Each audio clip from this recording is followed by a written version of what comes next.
Reka nongere mbaha ikaze rero, ikaze ku ijambo ry'umwimerere. Karibu mbaha ikaze. Jerome Muhirwa. Shalom Bashem Elohim Eloheyi Avraham Yitzhak Ve'Yakov Ba Yeshua HaMashiach. Maze anachnu chorochim lilchot hayom. Tugiye kureba iki uyu munsi? Tugiye kureba impamvu Imana yakiriye ituro rya Abeli ikanga ituro rya Gahini. Iki ni ikibazo kibazwa n'abantu benshi cyane. Mbere yo kubyinjira muri rero kumaze mbasuze mu izina ry'Uwiteka Imana ishobora byose, Imana ya Abraham, Isaka na Yakobo, Imana ya Muhirwa, Imana yawe, Imana yacu.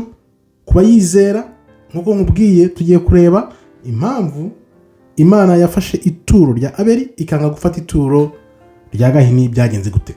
Mbere yuko tubyinjira muri rero kumaze nkubwire ngo kandaho like kugira ngo ubutumwa bugere ku bantu benshi cyane.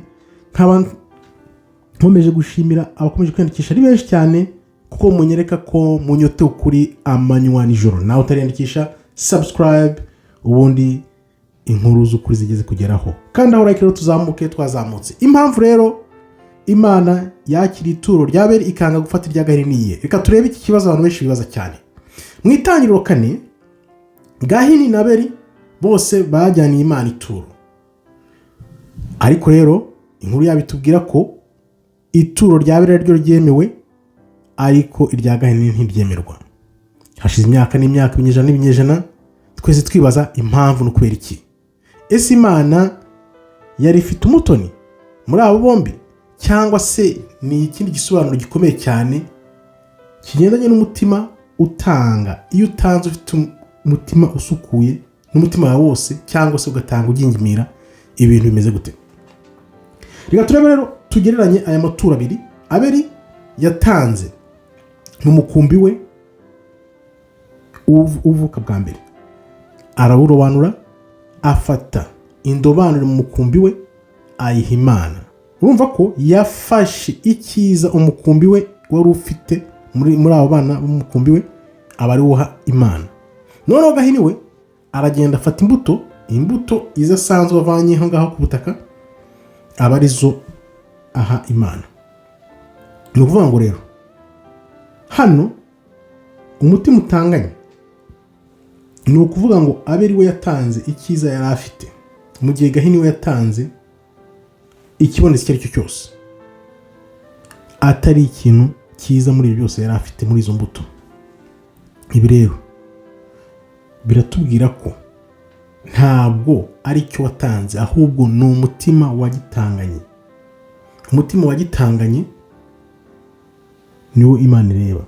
Tuvuga iyo uhaye umuntu ikintu ukinuba utabikuye ku mutima, undi akaza niyo yamuha ibimeze gute ariko abikuye ku mutima. Umutima utanganye. Umutima utanganye rero ku mpano utanze. Mu Baheburayo 11:4 batubwira ko ufite ukwemera, ukwizera kwa Abeli yatanganye iryo turo rye bitandukanye kure nuko Gahini yabigenjeje. Kwizera ugatanga no kwizera, kuvuga ati Imana ibindi bikora nditanga, reka ntange nk'umuntu bivanye ku mutima kubera ko wizeye. Abeli rero yizeye Imana, atanga ibyiza bimuvuyemo, yivuye inyuma, yirekuye n'umutima we wose.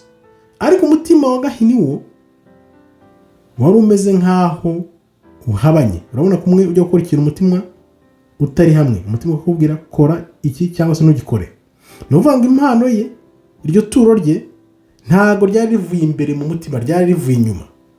Niyo mpamvu rero Imana itareba ivuye inyuma, ahubwo ireba mu mutima. Niyo mpamvu Abeli rero ituro ryemewe kubera ko yaritanganye koko umutima ukeye, bya nyabyo bivuye ku mutima we, atari kuvuga ngo ni ibintu yahatije.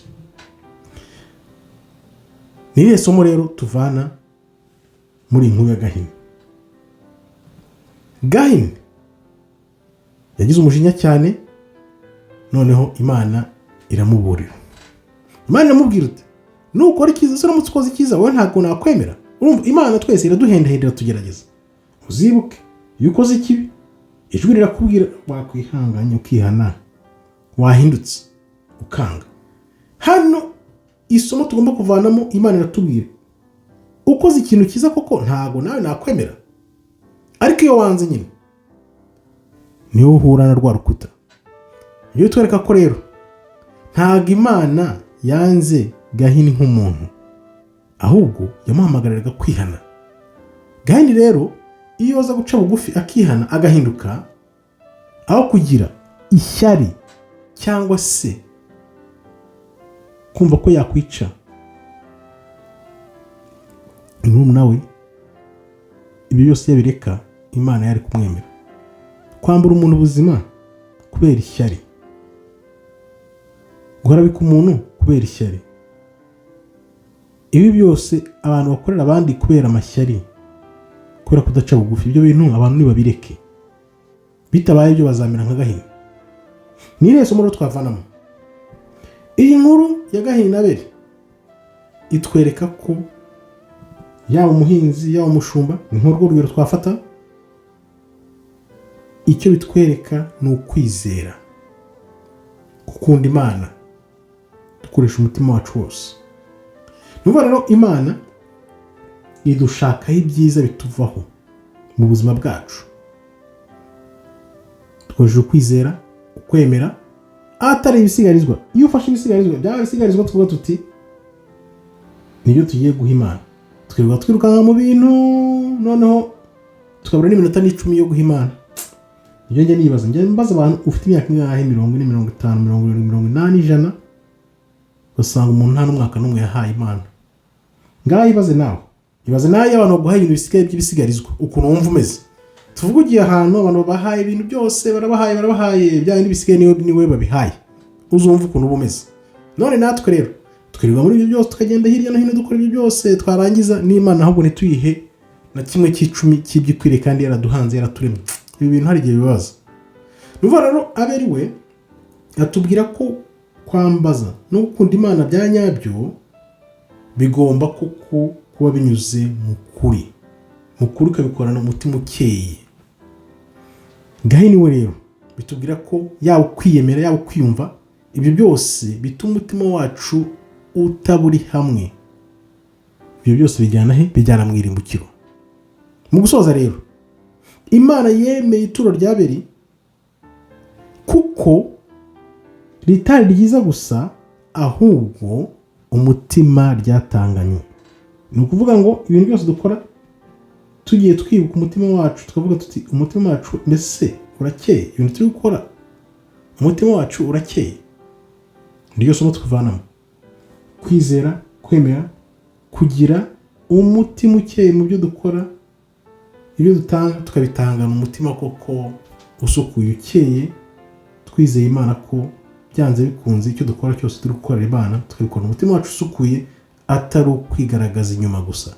Ibyo byateye abantu bakora ibintu kugira ngo abantu babone, ariko Imana ibera ku mutima.